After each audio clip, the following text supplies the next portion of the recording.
we go. It's really deep. Oh, Make sure geez. you get the truck in front of us. So Mommy can see it. Yeah, that truck's bigger than ours, and why is that person looking at us?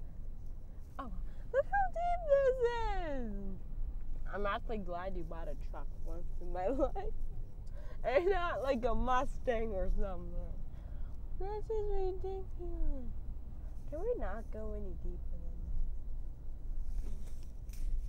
this? Did you have to haul the horses in water like that? No, we went the other way around. Oh, thank God. Map didn't. Because if you had to drive through horses with this, I think you should have rode them through this instead of drove them. Yeah. Well, if it came to that, I guess we would have. Hey, we're going to be on the news. Hi, news! I want, Mom. Okay, that scared me. If that wasn't a nice, pleasant little ride, I could have swam in those waters.